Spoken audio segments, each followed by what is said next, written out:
தமிழக வெற்றிக் கழகத்தின் பொறுத்தவரையிலும் தலைமை சரியாக இருக்கிறது, தலைமை நேர்மையாக நடைபெற வேண்டும் என்ற நோக்கம் இருக்கிறது. அதைத்தான் நம்முடைய தமிழக முதலமைச்சர் தமிழக வெற்றிக் கழகத்தினுடைய வெற்றி தளபதி அவர்கள் அதைத்தான் சொல்லி வருகிறார்கள். எல்லா நிகழ்ச்சிகளிலும் மாவட்ட ஆட்சித்தலைவர், அதேபோல காவல்துறை மாவட்ட கண்காணிப்பாளருடைய நிகழ்ச்சிகள், வனத்துறையை சார்ந்திருக்கிற அந்த மகாநாட்டில் கூட அதைத்தான் தெளிவாக எடுத்து சொல்லியிருக்கிறார்கள். அது கொள்கை லட்சியம் உயர்வானது. வேற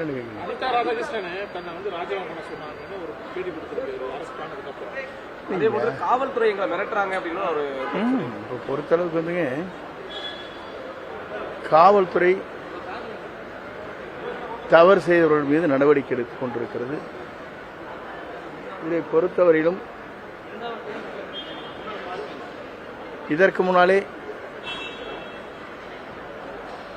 வருவான் நம்முடைய மத்திய அரசினுடைய இடி ஒவ்வொரு இல்லங்களிலும் சென்று ஆய்வு செய்து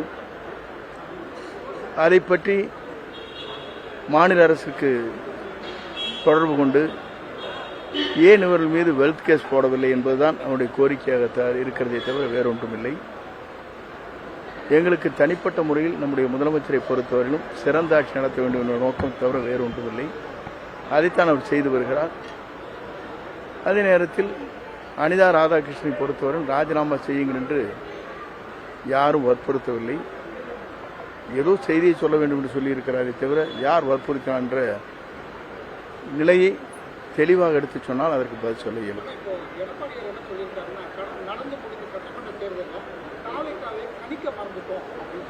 இல்லை, அவர் மொத்தத்திலேயே அனைத்தும் கணிக்க மறந்து விட்டார். அதுதான் நிலை. நேற்று நான் சொல்லுகிற போது ஒன்று தெளிவாக சொன்னேன். புரட்சித் தலைவர் எம்ஜிஆர் நடத்தியது இயக்கம், கட்சி. அம்மா நடத்தியது இயக்கம். இப்போது எடப்பாடியை நடத்தி கொண்டிருப்பது கார்பரேட் கம்பெனி நடத்தி கொண்டிருக்கிறார். 5 பேருடைய கருத்து கேட்கிறாரு. அவர் மகன் மற்றவருடைய கருத்து கேட்டு செயல்படுவதன் காரணமாகத்தான் இன்றைக்கு ஒன்பின் ஒன்றாக எல்லோருமே ராஜினாமா செய்துவிட்டு வெளியே வருகிறார். இதுதான் நிலை. தூய சக்தி என்று தன்னை சொல்லிக் கொண்ட தாவேகா ஊழல் சக்திகளையும் கலப்பட சக்தியா மாறி கலப்பட சக்திங்கிறது வந்து எப்படின்னாங்க, ஒருவர் மீது தண்டனைக்கு உட்பட்டால் அவளை சேர்த்துவது தவறு. வழக்கு போடுவது வேறு, தண்டனைக்கு உட்படுவது வேறு, 2 இருக்கிறது. அதில் எல்லோரும் மீதும் வழக்கு போடலாம். தண்டனைக்கு உட்பட்டிருக்கிறார் என்பதை ஆய்வு செய்ய வேண்டும்.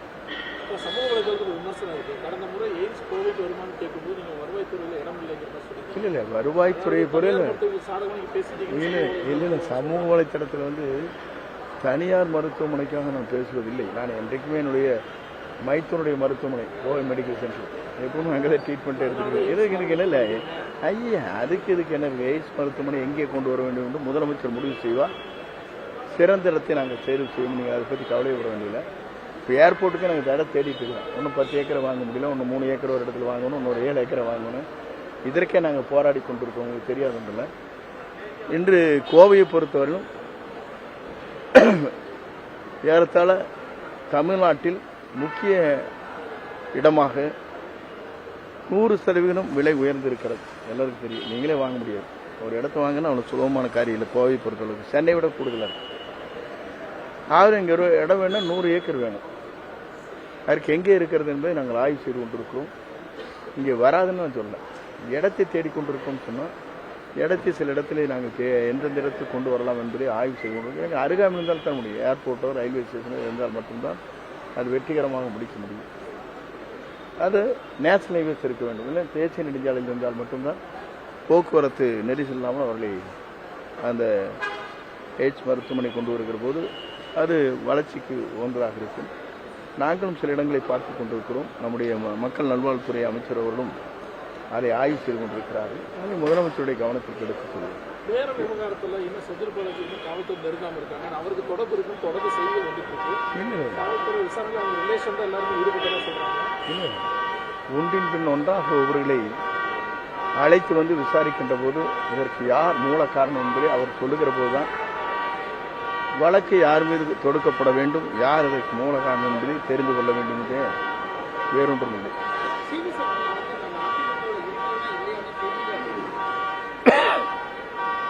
அவரை பொறுத்தவரையிலும் எனக்கு வேலுமணி அர்த்தம் சொல்லியிருக்காரு. அவர் தலைமை செயலாளர்.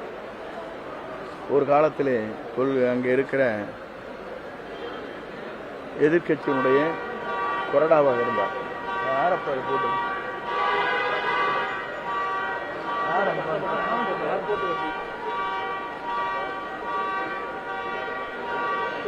ஆனா கரூர் விவகாரத்துல ஆதவ அர்ச்சனாவோட பேச்சு அநாகரிகமா இருக்குது. அவரே வந்து லாட்டரி இதுல வந்து ஒரு அக்யூஸ்டா இருக்காரு சொல்லி திமுக விமர்சனம் பண்ணிருக்காங்க. உச்சநீதிமன்றத்திலையும் ஒரு வழக்கு தொடர்ந்து சொல்லியிருக்காங்க. உங்களோட கருத்து என்ன? பாரதி அதை பற்றி சொல்லியிருக்கிறார். வழக்கறிஞர் பாரதி முன்னாள் நாடாளுமன்ற உறுப்பினர் சொல்லியிருக்காரு. ஆகவே ஒவ்வொருவரும் ஒரு கருத்து சொல்வது ஜனநாயகத்தில் உரிமை. வழக்கு தொடர்ந்தால் அதற்கான பதிலை அவர் சொல்வார். முதலமைச்சர் கரூருக்கு என்னங்க, எங்களை பொறுத்தவரையிலும் வருகின்றவர்களை எப்படி அரவணைத்து செல்வது, நம்பி வருகின்றவர்களுக்கு எப்படி நாம் நம்பிக்கை தருவது என்பது நம்முடைய தமிழக வெற்றிக்கழகத்துறை தலைவர் முதல்வர் அவர் முடிவு செய்வார்கள். அதற்கான முடிவை மேற்கொள்ள இருக்கிறார். கரூர் சம்பவம் முடிஞ்சு 10 மாசத்துக்கு பிறகு இப்போ கரூர்ல விஜயபாஸ்கர் தாவேக்கால் இணைந்த பிறகு முதலமைச்சர் கரூருக்கு போகிறார் அப்படிங்கிற இல்லைங்க, நேற்று தான் 54 நாளாக இருக்கு.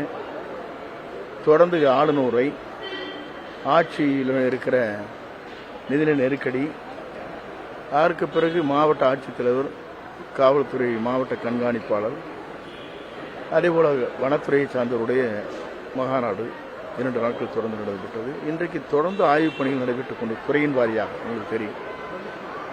இதற்கு அதற்கு ஒப்பிட முடியாது. நீங்கள் வந்து வந்தானதே ஒரு முதலமைச்சர் பொறுப்பேற்ற உடனே அடுத்த நிமிடமும் அங்கே போகணுங்கிறது இல்லை. இப்போ நாளைக்கு வந்ததுக்கப்புறம் என்ன மாற்றங்கள் நீங்கள் தெரிஞ்சுக்கலாம். எதுக்காக போகிறாங்கிறது தெரியும். முதலமைச்சர் எதற்காக போகிறா, அவர்களுக்கு என்ன நன்மைகளை செய்ய போகிறா என்பதை பொறுத்திருந்து தான் பார்க்க வேண்டும்.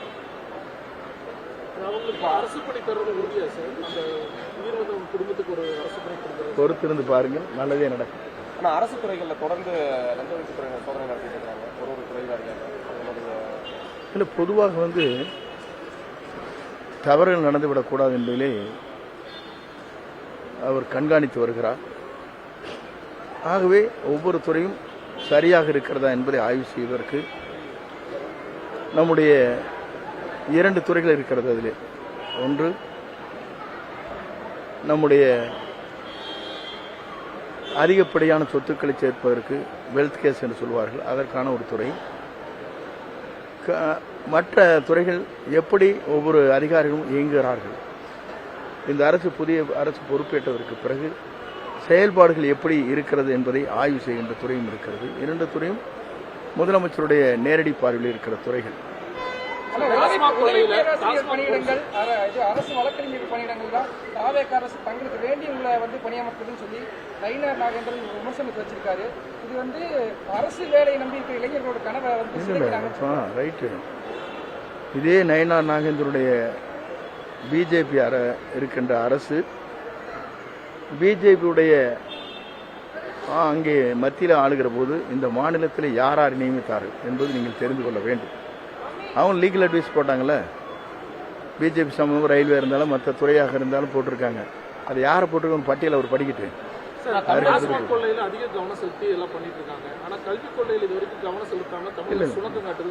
இல்லை, கல்வித்துறையை பொறுத்தவரை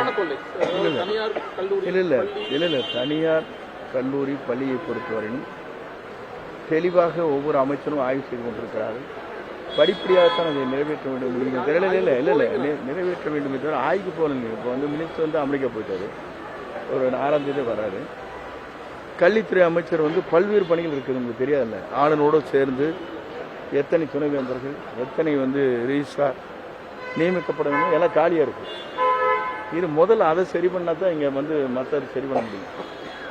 ஆகவே இதெல்லாம் நிறைய இடங்களில் வந்து யூனிவர்சிட்டி பொறுத்தளவுக்கு வேக்கன்ட் நிறையா இருக்குது. இதை சரி செய்வதற்கு ஆளுநரோடு 2-3 முறை பேச்சுவார்த்தை நடைபெற்றுக் கொண்டிருக்கிறது நீங்கள் அறிவீர்கள். ஆக இது முடிந்ததற்கு பிறகு எல்லாம் நல்லதாக நடக்கும். ஆனால் தமிழக அரசு வந்து வருவாயில் பொறுத்த வரைக்கும் டாஸ்மாக் மதுபானத்தை வந்து மிகவும் நம்பி இருந்த ஒரு காலகட்டம் இருக்குது. இன்னைக்கு வந்து டாஸ்மாக் மதுபான கடைகளுடைய எண்ணிக்கை குறைச்சிட்டாங்க. ஏற்கனவே கடைகளோட எண்ணிக்கை குறைச்சிருந்தாங்க. அடுத்து வருவாய்க்கு என்ன? அதற்காக வந்து எங்கெங்கே லீக்கேஜ் இருக்கிறதோ அதெல்லாம் சரி செய்வார். ஒவ்வொரு துறையும் என்னென்ன கூடுதலாக மதிப்பீடுகள் தயாரித்து டெண்டர் விடப்பட்டதெல்லாம் கண்டுபிடித்திருக்கிறார்கள். அதற்கெல்லாம் உரிய நடவடிக்கை எடுக்கிற போது அதிலிருந்து வருவாய் ஈட்டுவதற்கு வாய்ப்பு இருக்கும்.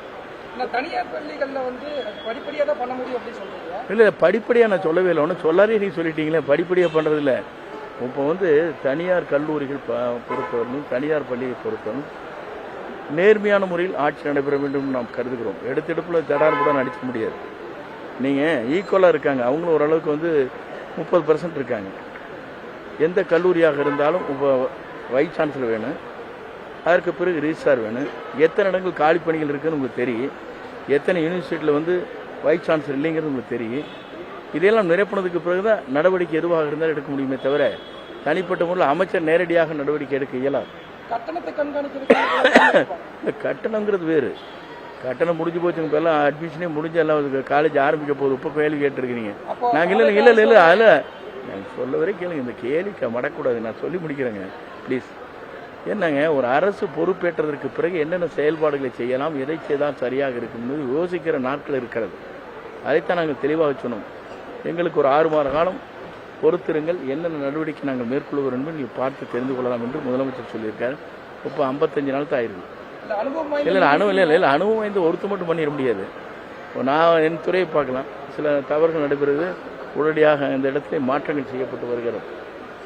இன்றைக்கு கூட வந்து பத்திரப்பதிவுகளை பதிவு செய்கிறவர்களுக்கு ஏறத்தாழ ஒரு 50% மக்களுக்கு இன்றைக்கு நேரடியாகவே பத்திரப்பதிவு செய்த உடனேயே அவர்களுக்கு வந்து ஆன்லைன் மூலமாகவே அவர்களுக்கு அந்த பத்திரப்பதிவு செய்ததற்கு பிறகு பட்டாக்கள் உடனடியாக அதிலே சரி செய்யப்பட இருக்கிறது. ஆக இப்படிப்பட்ட ஒவ்வொரு நடவடிக்கை எடுக்கிற போது அந்த அலிகேஷன் குறைஞ்சிடும்.